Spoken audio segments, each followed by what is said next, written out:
Nakakakilabot ang mahuling sandali ng pagpanaw ng batikang actor na si Ronaldo Valdez. Siya ay natagpuan ng mga responding pulis na humihinga pa. Matatandaang hindi nakapagtimpi at sumabog sa galit ang talent manager ng pumanaw ng batikang actor na si Ronaldo Valdez. Kakasuhan umano ang mga nagpapakalat ng sensitibong video ng mga huling sandali ng buhay ni Ronaldo Valdez sa social media na nakunan umano ng mga nagresponde sa kanyang silid sa New Manila. Ayon sa mga komento ng isang netizen na si Dermy De La Vina, part ng QCPD team ang kumuha ng video na nagpakalat. The fact na kumalat yung video nang kinuha niya in the first place means kung kani-kanino niya yon sinend. Get the names of people in that room of Sir Ronaldo. Ang nagpakalat should be held liable. Ang bababoy. From think tanks to the highest level, ang ng mga pulis, especially QCPD. Sila nag-announce ng pagkamatay ni Sir Ronaldo. Sila nagsabi na ang rason. Sila nag-post ng address sa New Manila. Sila din kumuha at nagpakalat ng video. Ang daming batas na nilabag. File the appropriate charges after. Yung mga pulis na yan at mga unang rumisponde, nagawa pa talaga mag-video at pinakalat pa. Napakawalang hiya. Patay na binababoy pa ang legacy ni Sir Ronaldo. Rest in peace, Sir Ronaldo. Kapamilya Teleserye will never be the same without you. Taking of videos of a crime scene by an authorized person included in the responding team is a vital part of the investigation. It should be preserved as part of the evidence. What's definitely wrong here is spread it like it's entertaining. Gosh, how cruel people are nowadays are. Is this what social media has done to us? People lose their humanity just for clout, and it is sad. Sending prayers of comfort for the family and friends of Lolo Sir. Prayers too for the eternal repose of his soul. Pinuna naman ng netizens na naingganyong panoorin ang video ang pamamaraan ng imbestigasyon dahil hindi gumamit ng guwantes ang imbestigador nang hawakan nito ang baril na natagpuan sa lugar na pinangyarihan ng trahedya. At kahit nagsisimula pa lamang ang imbestigasyon, may konklusyon agad ang isang imbestigador na malinaw na maririnig ang boses sa viral video. Sinibak na sa pwesto ang dalawang pulis mula sa Quezon City Police District or QCPD na sangkot sa pagpapakalat sa sensitibong video kaugnay ng pagkamatay ng veteranong actor na si Ronaldo Valdez. Sumakabilang buhay si Ronaldo noong Linggo, December 17, 2023. Sa gitna ng pagluluksa ng pamilya at mga kasamahan sa showbiz industry ni Ronaldo, kumalat sa social media ang video ng pagresponde ng otoridad sa bahay mismo ng aktor sa Quezon City. Maraming netizens ang naalarma sa naturang video dahil sa paglapastangan sa alaala ni Ronaldo. Nitong Miyerkules, December 20, 2023, nagbigay ng pahayag ang Philippine National Police sa pangunguna ng PNP Acting Chief PIO Colonel Jane Fajardo para i-anunsyo sa publiko na sinibak na sa pwesto ang dalawang unang pulis na rumisponde kay Ronaldo at responsibilidad sa pagkalat ng video. Ayon pa kay Fajardo, nasa kustudiya na ng QCPD Holding Unit ang dalawang pulis habang isinasagawa ang investigasyon. Maaari silang maharap sa reklamong administratibo at kriminal dahil sa pagpapakalat ng video. Saad ni Fajardo, this is regrettable incident na hindi dapat kumalat sa social media. Kung ito ay kuha ng ating first police responders for documentation purposes, wala po sanang naging problema. Sinabi rin ni Fajardo na nakikipag-ugnayan na ang QCPD sa PNP Anti-Cybercrime Group or ACG para matukoy ang mga netizens na nagbabahagi ng video sa social media. Anya, I don't want to preempt the ongoing investigation but suffice it to say na nasabi ng District Director ng QCPD na they are coordinating with ACG to identify kung sino yung mga nag-share ng video ito. Ayon naman sa isang abogadong hiningian ng opinyon ng cabinet files, pwedeng maghain ng reklamo. It's a criminal case. But even then, sa civil code, may violation of privacy yan. Damages pa rin. Dapat igalang yung mga ganyang moment. Kawawa naman. Matatandaang naghahanap ng kaibigan mula sa National Bureau of Investigation or NBI si Jamila Santos dahil desidido siyang mabigyan ng hustisya ang paglapastangan sa alaala ni Ronaldo Valdez. Si Jamila ang business manager at matalik na kaibigan ng yumaong veteranong actor. Galit na galit sa Jamila sa pagkalat ng sensitibong video ng mahuling sandali ng buhay ng actor. Stop this! Do I have a friend from NBI? Please help! Apila ni Jamila. Humihingi ng tulong ang talent manager ni Ronaldo para matukoy ang katauhan ng nagkalat ng maselang video. Mga bumastos sa legacy ni Ronaldo Valdez. Magtutuos tayo pagkatapos ko magluksa. Why people can be so cruel? I can't believe it. Ano, para maka-scope kayo? Para mag-trending kayo? How can you be so low? Mga walang respeto. A good and brilliant man like him doesn't deserve this. Babalik sa inyo lahat ng ginawa nyo. It's just a matter of time. Ano ang naramdaman nyo nung kumalat ang video? Well, ako, personally, I was so disgusted. Kaya nga, hindi na ako nag-isip talagang, alam mo talagang, I was so emotional. Because I cannot really comprehend. May mga taong kayang gumawa nun. Kayang mambastos. Kayang, alam mo yun, it's beyond my comprehension. Ano, para ba saan yun? Sa konting pera? Para lang sumikat? Para lang okay? Papogi points kami, meron kaming video nito. Hindi ko maintindihan ano yung benefit na makukuha nila dito. Sa isang napakabuti at napaka-brilliant na tao na si Ronaldo Valdez.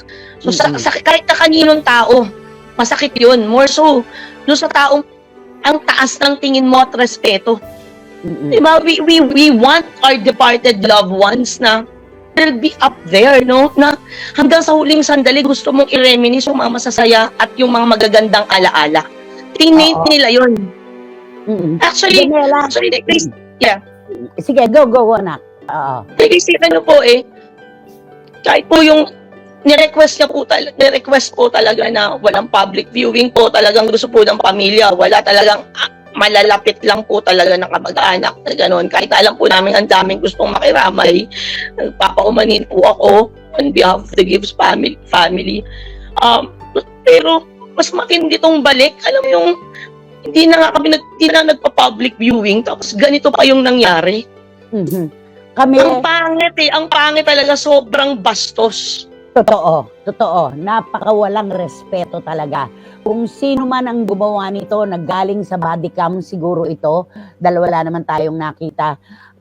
Kami binura namin talaga at hindi namin ipinasa at hindi ko natapos na tingnan kasi iniisip ko ang pamilya ni Tito Ronaldo, ilang pun taon nilang kailangang limutin itong senaryong ito, katulad ninyo na naging malapit sa kanya, na mahal siya at nire-respeto siya.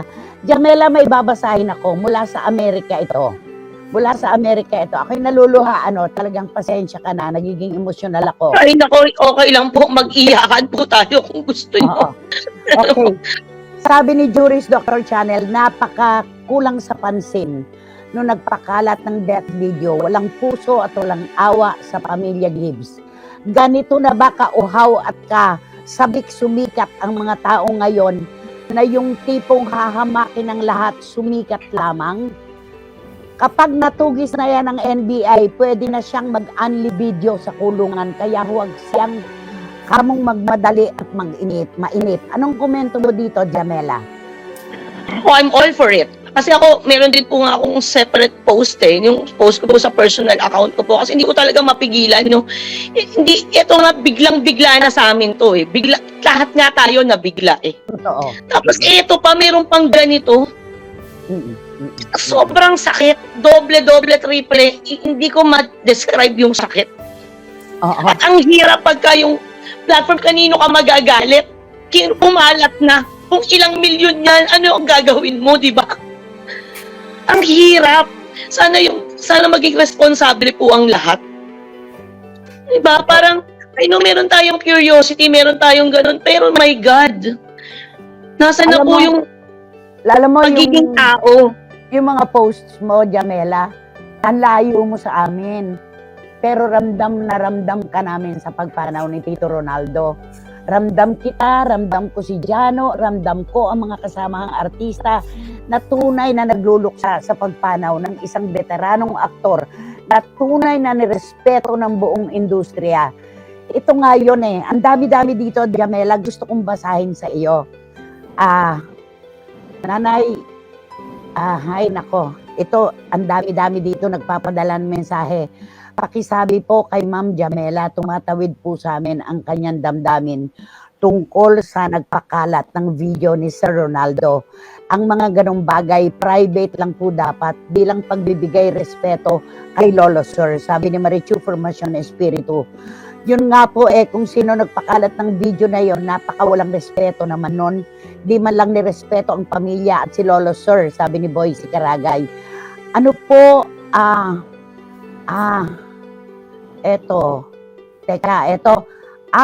Merong text na pumasok sa akin mula kay Direk Franny Zamora, Jamela. Breaking news, the QCPD Trace 3 account who posted the video of a crime scene where late veteran actor Ronaldo Valdez was found dead. Its director, General Red Maranan. The Inquirer. Maranan said these individuals will face criminal charges. Dapat lang pong managot ang mga bastos at walang respeto sa mga kapwa Pilipino, lalo na po sa isang nirerespetong personalidad ng industriya. Jamela, bukod dito sa aksyon ng QCPD, mula sa iyo at sa pamilya Gibbs, ano ang hahantungan nito? Nakipag-ugnayan po ako kay, I think he's lieutenant, I don't know his exact position, no, but he's also a good friend of Ronaldo Valdez, si Jojo Savares. So he volunteered with me the information nga si PB General Red Maranan of District Director ng QCPD. Talagang sinibak na tong sa pwesto. Kasi kami sobrang 2 araw lang kami magluluksa and alam mo yun, hindi pa nakakahinga, hindi pa, na-shock pa nga eh. Tapos meron na naman suntok na ganito, na parang, hindi pa kami nakakabuelo, meron na naman ganito. Paano na kami, we cannot properly grieve. Hindi namin kung anong uunahin. Kasi Jano ngayon, I know the family of Jano left for abroad. They left for Japan today. So, nakaschedule na talaga yun. It's also good for them na pansamantala. Yeah, I'm also leaving tomorrow for abroad also kasi it's just too much. It's just too much. And I'll be waiting for the decision, of course, ng kanyang anak na si Melissa at si Jano, no. Ayokong panghunahan yan. Kung ako ang masusunod, by all means, but I don't have the legal right to do that. Okay. But I'm also happy na ano na to. But you know, the damage has been done already. Tama. Iisipin mo, wala na eh. Paano ba mabubura yung ganun, di ba? Kaya, post ako talaga ng mga pictures ng video kasi even yung huling Lifetime Achievement Award niya for PMPC and Nora Honor, kasi ginawa yun sa online lang. So, hindi napakita dun sa mainstream. So, pinost ko po yun kasi gusto kong hanggang sa huling pagkakataon na sandali ng buhay niya, gusto ko maganda yung tingin sa kanya. Hindi dahil hindi niya deserve yung napakabuti ng tao. Ang daming nagmamahal kay Pepe. Sobrang daming nagmamahal. Jamela, tayo mga Pilipino may tinatawag na mga merida, di ba? Paramdam bago pumanaw. Sa iyo, nababasa ko yung binigyan ka ng bulaklak, tapos meron kayong pinagkwentuhan. Pwedeng pakitawid natin ito sa ating mga kababayan, yung mga huling sandali ng pag-uusap nyo ni Tito Ronaldo.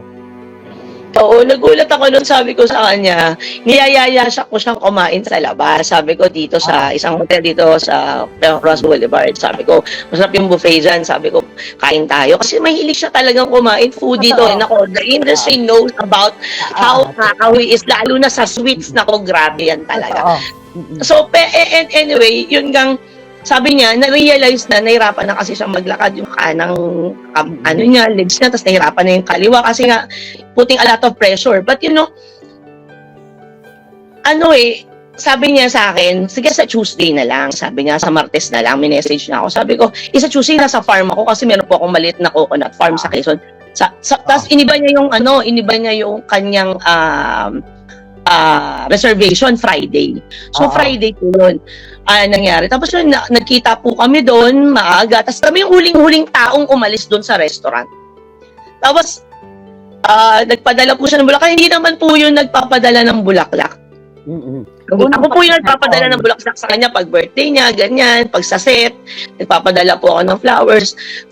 Ngayon nga lang ginawa yung ganong, sa kanya kasi medyo grand gesture na yun kasi hindi siya yung mabulaklak, gano'n. Ang ano niya kasi is yung quality time, mahilig po kasi siyang magyaya sa mga kaibigan niya. Kahit kung mapalalaki, mapababae po, sesend siya ng mga messages, magpo-forward siya pag may nakita siyang bagay sa ganitong kaibigan niya, isesend niya po yun. Napaka-thoughtful po niya at nakausap po namin lahat ng mga malalapit na kaibigan niya. Talagang ganun din sinasabi. Nasyado siyang palakaibigan, nagre-reach out siya, and he is in show business for almost 6 decades. Pero Tama. wala po showbiz sa katawan po si Ronaldo Valdez. Ayaw niya yung mga malalaking crowd. Gusto niya yung intimate lang, yung nagkakape. Gusto niya yung nakakausap niya ng maayos yung... Oo, he's an actor through and through. Napakatotoong tao. Jamela, maraming gustong sumilip, pero kahapon, di ba, nakremate na si Tito Ronaldo? Opo. Kahapon, kinremate, kahapon din. Hindi po siya kinremate kahapon. Monday po siya kinremate. Okay. Ano po? 15, 16, 17, 18, tama. Monday po. Monday siya kinremate. Oo. Nang hapon po.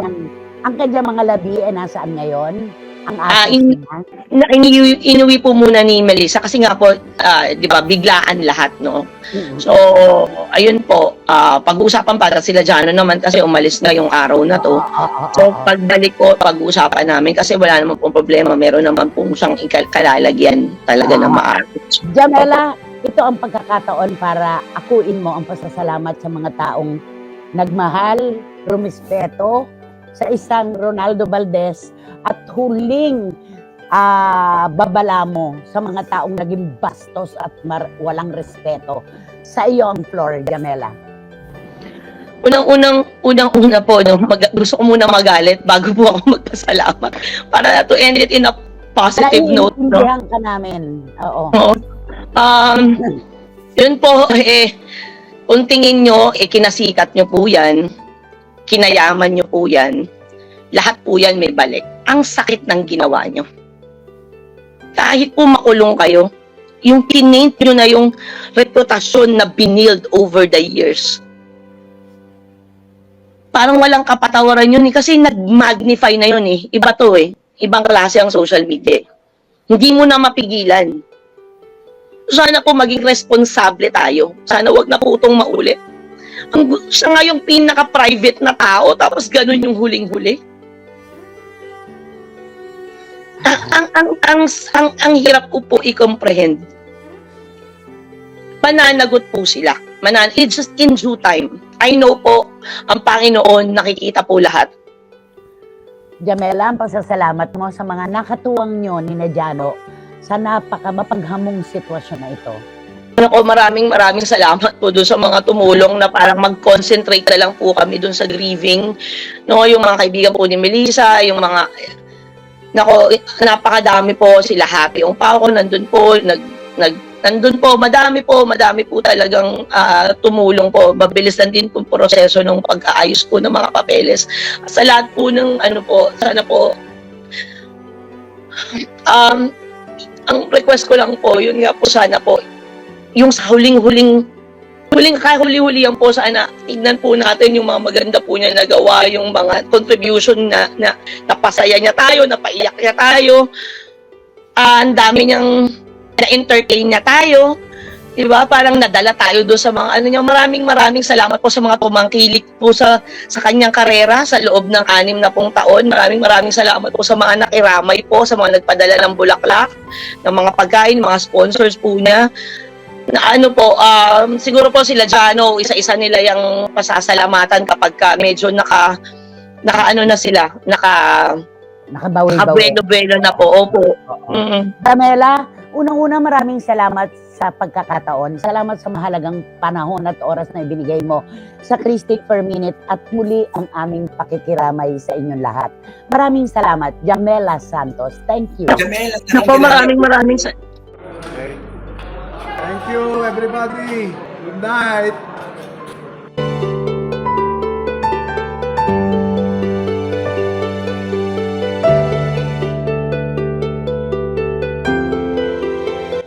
Mag-subscribe at i-click ang notification bell para sa mga susunod na video updates. Maraming salamat po.